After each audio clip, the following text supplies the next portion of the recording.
Assalamualaikum warahmatullahi wabarakatuh. Perkenalkan, saya Fathia Halul Husna, dosen di program studi S1 Psikologi, Departemen Psikologi, Fakultas Ilmu Sosial dan Ilmu Politik, Universitas Brawijaya. Pada kesempatan kali ini, saya akan menjelaskan salah satu mata kuliah yang saya ampu, yaitu mata kuliah Psikologi Sumber Daya Manusia atau yang biasa disebut dengan PSDM.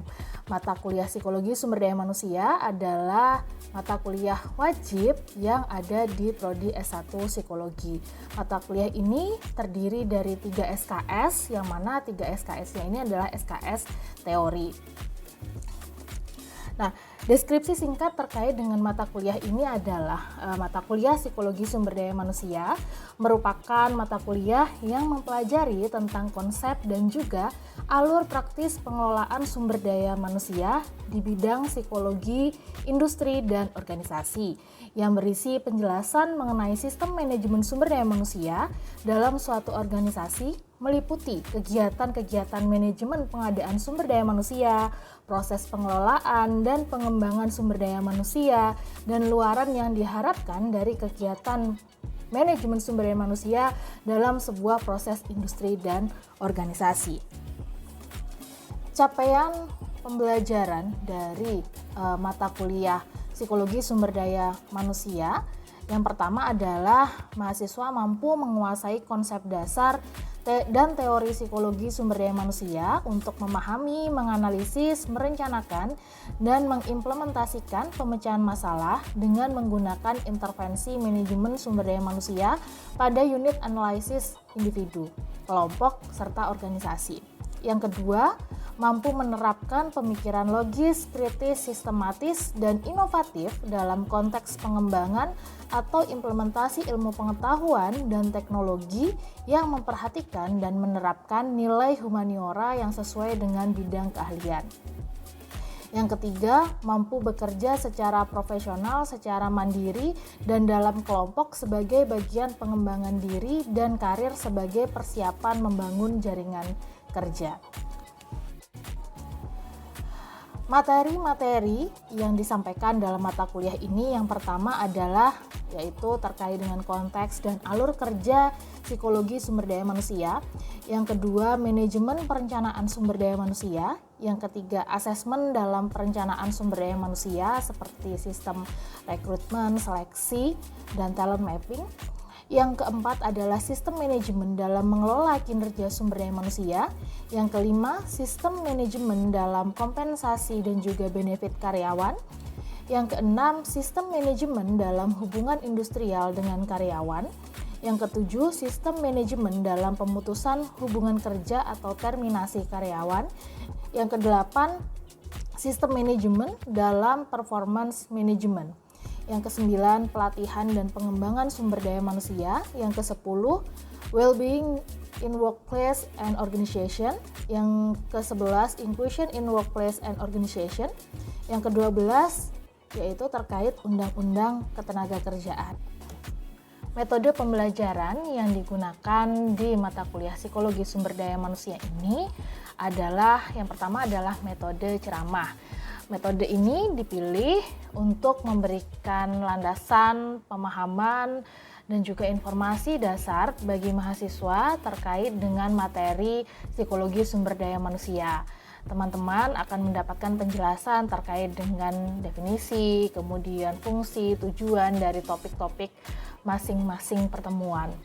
Nah, kemudian selain itu mereka tidak hanya mendengarkan ceramah saja gitu, tapi mereka juga harus aktif dalam kegiatan diskusi. Teman-teman mahasiswa akan dibagi dalam kelompok-kelompok kecil yang mana mereka diminta untuk membayangkan mereka membuat sebuah startup atau perusahaan startup yang mana mereka kemudian merancang mulai dari bagaimana proses pengelolaan sumber daya manusia sesuai dengan teori dan juga materi yang telah dijelaskan pada hari itu.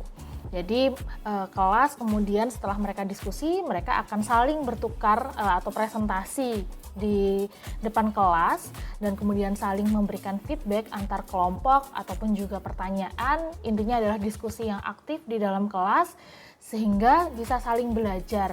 Mereka juga lebih tahu bagaimana sebenarnya penerapan pengelolaan sumber daya manusia dari sisi kajian psikologi. Metode penilaian yang digunakan untuk mengukur keberhasilan ataupun juga capaian pembelajaran dari mahasiswa di mata kuliah Psikologi Sumber Daya Manusia terdiri dari 4 bentuk evaluasi. Evaluasi yang pertama ini berupa penugasan secara berkelompok.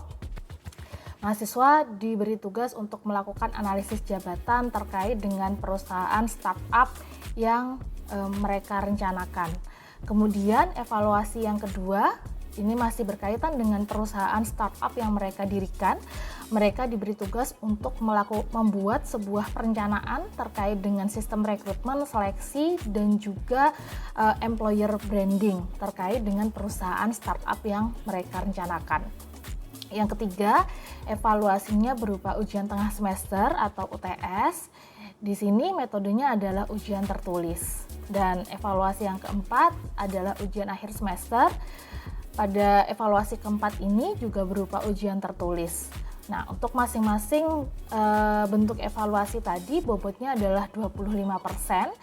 Dan kemudian jadi total ada 100% untuk bobot penilaiannya. Di seluruh bentuk evaluasi ini akan mengukur ketercapaian dari capaian pembelajaran mata kuliah 1, 2, sampai dengan capaian pembelajaran mata kuliah yang ketiga.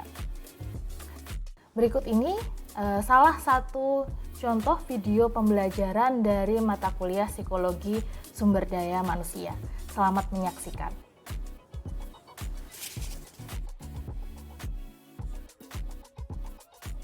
Halo, Assalamualaikum warahmatullahi wabarakatuh. Selamat sore teman-teman semuanya. Gimana kabarnya hari ini? Masih semangat?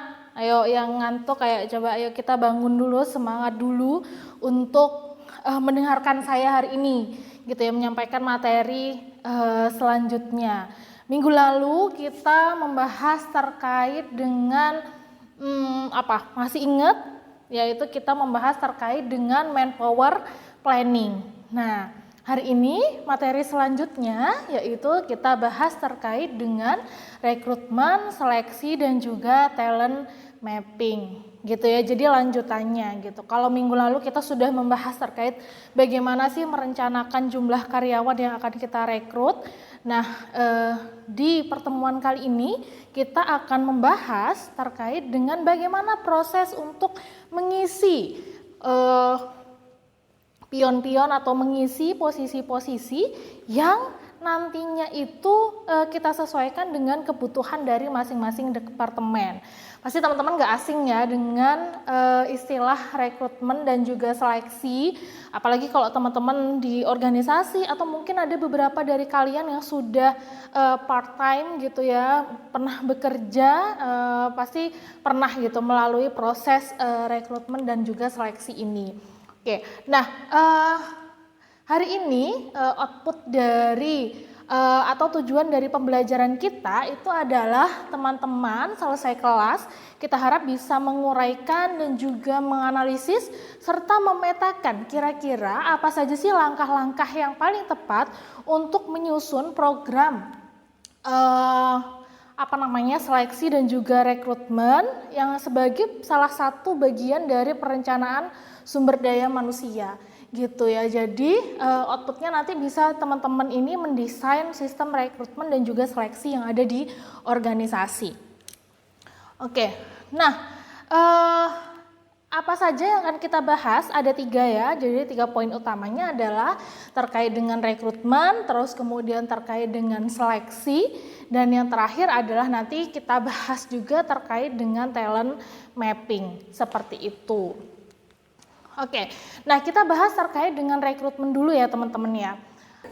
Yang selanjutnya adalah, ini tahapan-tahapan dari yang namanya proses rekrutmen dan juga seleksi gitu ya. Pertama, kita bisa lihat di sini ya di gambar ini gitu. Pertama, kita melakukan perencanaan dan juga peramalan tadi yang sudah kita bahas. Kemudian kita bangun talent pool-nya gitu. Kemudian kita identifikasi orang-orang yang akan mendaftar itu kita minta mengisi form pendaftaran, mengirimkan mungkin CV, terus kemudian berkas-berkas yang akan menjadi data awal kita untuk melakukan screening. Kemudian kita gunakan alat-alat yang nantinya bisa memetakan mana karyawan yang memang sesuai dengan kebutuhan kita dan mana yang enggak gitu. Dan yang terakhir nanti kita bisa melakukan yang namanya proses interview dan memberikan penawaran gitu kepada kandidat kita gitu. Nah, nanti kalau sudah cocok match nih antara kita sama calon kandidatnya, maka kita bisa mendapatkan kandidat yang akan bergabung pada organisasi atau perusahaan kita. Seperti itu. Nah, terkait dengan perencanaan dan juga peramalan talent atau karyawan gitu. Pertama adalah ini adalah proses untuk kemudian menentukan mana sih posisi yang akan kita minta untuk diisi gitu dan bagaimana caranya. Misalkan dari berbagai macam posisi gitu. Mana sih posisi yang memang akan membutuhkan kandidat itu? Biasanya kita akan melakukan proses yang kemarin sudah kita pelajari ya terkait analisis jabatan. Terus kemudian kita bisa tahu, oh ternyata departemen ini butuh berapa orang, butuh berapa kandidat seperti itu. Dan orang yang seperti apa yang mau kita rekrut, nah itu akan kita kembalikan pada masing-masing departemen. Terus kemudian juga succession planning. Jadi biasanya succession planning ini untuk posisi-posisi eksekutif gitu. Misalkan posisi eksekutif tuh misalkan manajer atau terus kemudian juga direksi gitu ya. Biasanya ada succession planningnya. Apa sih yang dimaksud dengan succession planning gitu? Ada yang tahu mungkin? Kira-kira apa? Rencana untuk sukses gitu ya. Oke, sukses bersama-sama gitu. Apa? Manajemen training, oke. Apalagi? Regenerasi dari legacy perusahaan. Oke, ya. Yang benar adalah itu tadi, legacy atau regenerasinya seperti apa? Misalkan nih, manajer, dia nanti kan naik nih jadi direksi. Siapa yang akan kemudian mengisi posisi manajer ini gitu? Kan pasti akan kosong nih kalau manajernya yang naik. Nah, biasanya sudah disiapkan orang-orang yang nantinya akan mengisi posisi manajer itu. Biasanya dari supervisor atau asisten manajer gitu ya, yang kemudian nanti kita siapkan untuk mengisi posisi ketika misalkan manajernya itu pensiun atau kemudian tidak lagi ada di organisasi atau dia kemudian dipromosikan pada posisi yang lebih tinggi seperti itu. Jadi untuk posisi-posisi eksekutif gitu. Kalau staff biasanya nggak ada succession planningnya sih gitu ya. Jadi biasanya kalau staff kita rekrut dari orang baru seperti itu.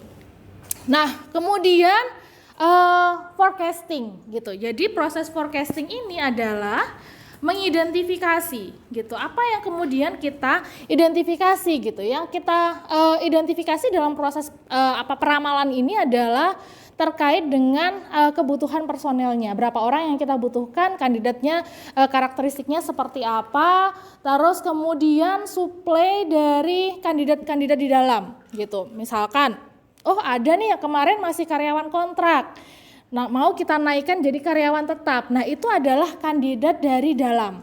Gitu. Misalkan nih kayak UB sendiri ada tuh levelingnya kan. Misalkan karyawan yang mereka dari karyawan kontrak fakultas, kemudian nanti naik jadi kontrak universitas sampai pada nanti jadi karyawan tetap punyanya UB sendiri kayak gitu. Nah, itu adalah kandidat dari dalam gitu. Kita forecast, kita ramalkan ada berapa banyak.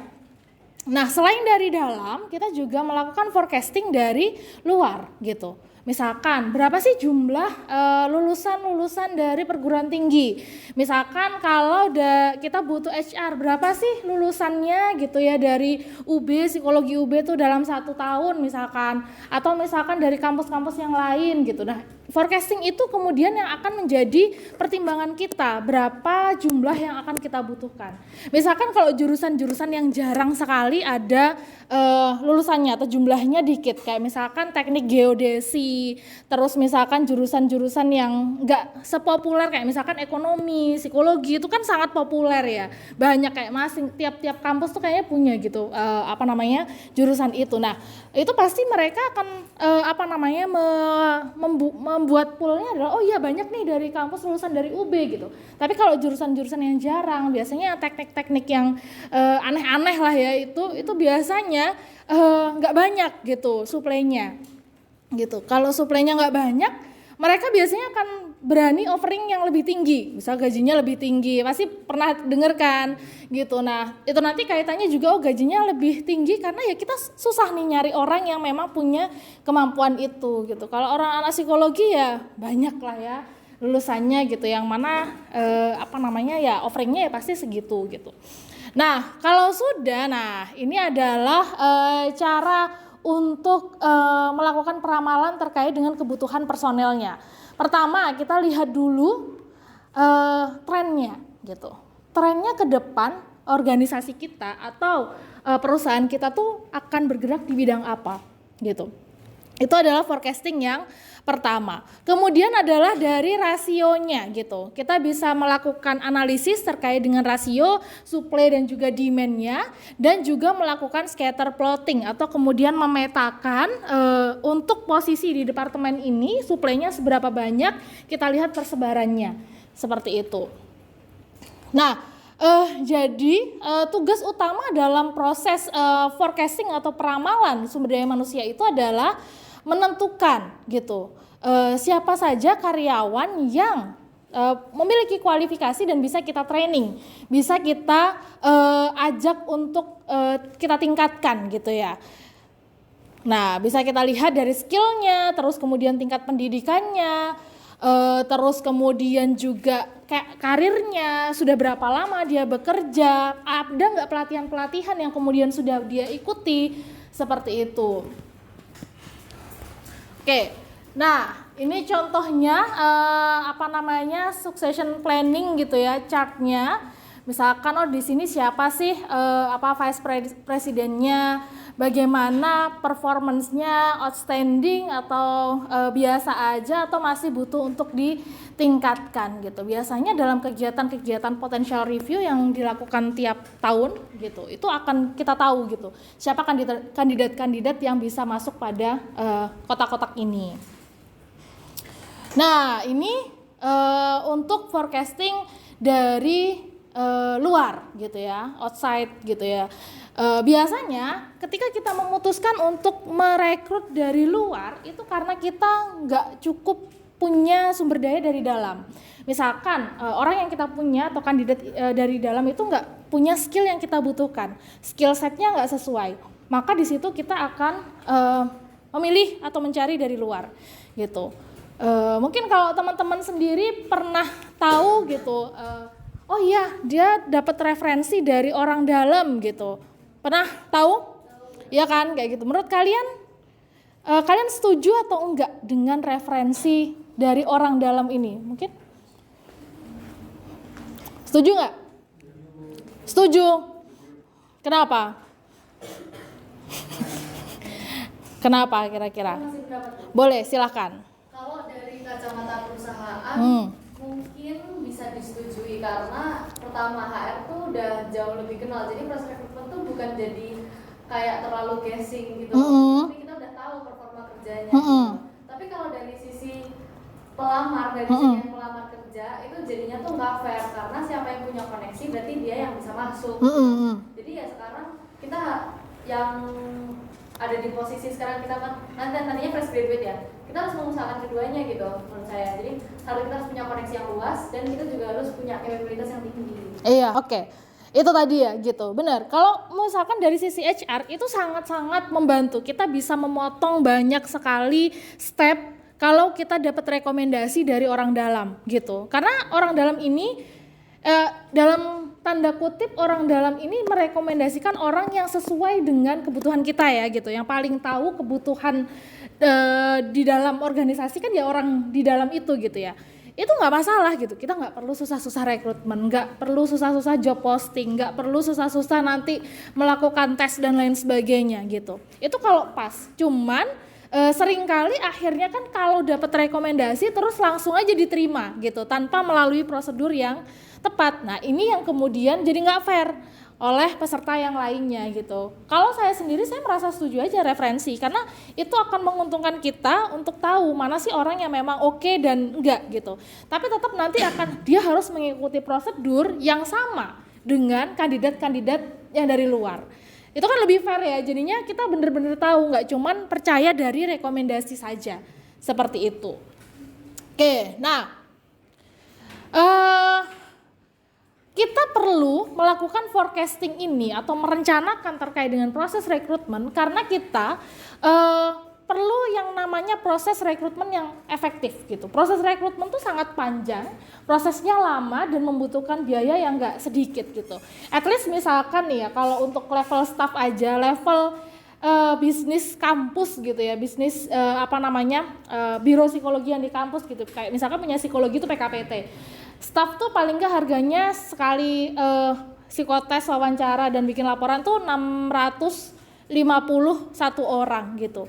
Itu belum tentu dia diterima gitu. Nah kalau misalkan kita ada kandidatnya 100, kita kasih psikotes dengan harga segitu, udah berapa uang yang kita keluarkan, padahal itu belum tentu kita terima gitu. Belum tentu dari 100 orang itu akan jadi karyawan kita semua gitu. Nah itu kan biayanya yang cukup besar. Nah gitu, jadi kita perlu mencari cara yang paling efektif ya untuk mencari dan juga menarik gitu kandidat-kandidat untuk daftar di posisi yang kita buka gitu. Nah misalkan nih ya, kalian membuka 2 posisi gitu, mana yang lebih baik? A, kalian cuma punya 2 kandidat. B, kalian punya 10 sampai 20 orang pendaftar. Yang mana? B. Kenapa yang B, Pindo? Karena kita masih punya 18 perbandingan lain. Kita terima di 2 posisi itu. Sementara kalau yang opsi A kita hanya punya 2 kandidat, yang mana kita juga punya 2 opening position. Yang pastinya kedua kandidat tersebut akan diterima apapun kondisinya. Oke. Iya, semakin banyak opsi, kita bisa punya perbandingan yang lebih banyak gitu. Mana sih yang lebih oke gitu. Walaupun akhirnya kita harus mengeluarkan biaya yang lebih besar juga untuk melakukan proses seleksi dan lain sebagainya itu tadi gitu. Nah ini contohnya, ini salah satu perusahaan yang kemudian melakukan branding.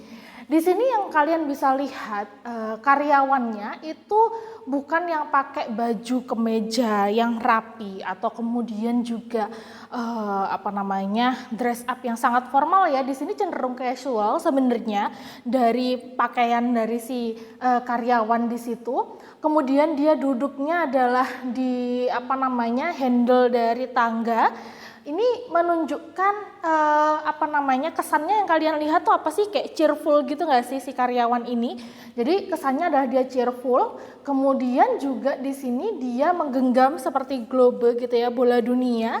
Artinya di sini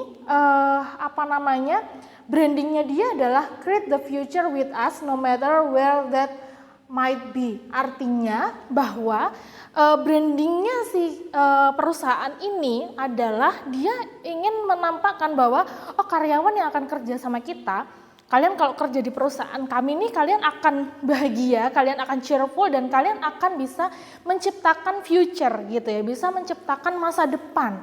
Nah ini adalah branding dari si perusahaan itu. Nah berbagai riset itu teman-teman sudah melakukan penelitian gitu. Sebenarnya apa sih efeknya si employer branding ini kepada perusahaan gitu ya. Nanti teman-teman bisa cari, itu banyak banget. Di sini saya mengutip 2 hasil riset. Yang pertama adalah riset dari Tang dan Trang tahun 2024. Di situ dia menemukan bahwa kalau perusahaan itu melakukan branding terkait dengan perusahaannya, terutama dengan menggunakan sosial media, itu akan meningkatkan intensi karyawan untuk apply ke perusahaan itu Nah, itu ya. Apalagi kalau sekarang zamannya tuh kan zaman sosial media banget. Semuanya tuh ada di sosial media. Jadi semakin perusahaan itu nge-branding tentang diri mereka lewat sosial media, itu akan meningkatkan awareness dari calon kandidat bahwa oh ada perusahaan itu ya, oh perusahaan itu kok kayaknya seru ya kerja di sana gitu-gitu. Nah itu akan meningkatkan intention to apply. Jadi kalau nanti yang apply banyak, intensi yang misalkan kayak orang yang cari kerja itu banyak daftar ke kita gitu, ke perusahaan tersebut, maka kan kita semakin banyak opsinya ya untuk memilih kandidat yang potensial kayak gitu. Terus kemudian penelitian dari Silva dan juga Dias di sini ini juga menemukan hal yang sama bahwa adanya employer branding dan juga reputasi dari perusahaan itu akan meningkatkan intention to apply dari calon kandidat seperti itu. Nah, itu ya makanya ini menunjukkan bahwa penting loh untuk sebuah perusahaan itu untuk ngebangun image yang bagus ke perusahaan seperti itu, ke kandidat-kandidatnya. Jadi perusahaan yang punya image yang bagus, perusahaan yang kemudian bisa menunjukkan bahwa mereka punya value, mereka ini punya nilai-nilai yang cocok sama generasi yang akan mereka pekerja-pekerjanya mereka gitu ya, itu mereka perlu untuk melakukan branding ini. Nah, hari ini setelah materi rekrutmen dan seleksi ini, berikutnya adalah teman-teman mendiskusikan sama kelompoknya, kira-kira kalian akan melakukan rekrutmen dengan cara yang seperti apa. Ya, terus yang kalian rekrut itu staff-staff yang apa, pada posisi-posisi apa. Itu yang kedua ya. Dan yang ketiga adalah kalian sebagai sebuah perusahaan atau organisasi, sebagai employer, kalian akan nge-branding diri kalian ini atau perusahaan kalian itu kalian branding sebagai perusahaan yang seperti apa. Gitu ya. Silahkan setelah ini duduk berkumpul dengan teman-teman sekelompok untuk kemudian mendiskusikan terkait dengan 3 hal tadi. Yuk, silahkan. Kesimpulan dari pertemuan kita hari ini adalah pertama, proses rekrutmen itu adalah proses kita untuk mencari dan juga menarik calon kandidat untuk bergabung ke perusahaan kita sesuai dengan posisi yang kita buka. Itu adalah rekrutmen, gitu. Nah, kemudian yang kedua adalah proses setelah kita merekrut individu atau menarik orang-orang untuk daftar ke perusahaan kita, itu yang disebut dengan seleksi gitu. Jadi seleksi karyawan itu harus dilakukan dengan hati-hati. Karena apa sih? Karena kalau kita kemudian merekrut atau offering atau menerima karyawan yang tidak sesuai dengan kebutuhan kita atau kita gegabah dalam melakukan proses seleksi, maka itu akan berpengaruh pada kinerja atau performa dari perusahaan itu sendiri, gitu ya. Jadi kalau kita melakukan kesalahan dalam proses hiring atau proses mencari karyawan, itu nanti juga pada dampak jangka panjangnya adalah bisa jadi kita kemudian dapat karyawan tidak oke, tidak sesuai dengan kebutuhan kita, bahkan ada masalah-masalah legal yang sangat mungkin untuk kemudian muncul, gitu. Dan yang terakhir tadi yang sudah kita bahas terkait dengan talent mapping. Jadi talent mapping ini adalah sebuah proses yang komprehensif untuk kemudian memetakan kebutuhan talent di masa depan sesuai dengan tujuan dari organisasi dan juga sumber daya yang kita miliki, seperti itu. Nah, sekian materi dari saya hari ini. Mungkin dari teman-teman ada pertanyaan, saya persilahkan untuk bertanya sebelum nanti minggu depan kita bertemu untuk membahas materi terkait dengan pelatihan, seperti itu. Mungkin silahkan. Kalau tidak ada yang bertanya, saya tutup untuk perkuliahan kita hari ini. minggu depan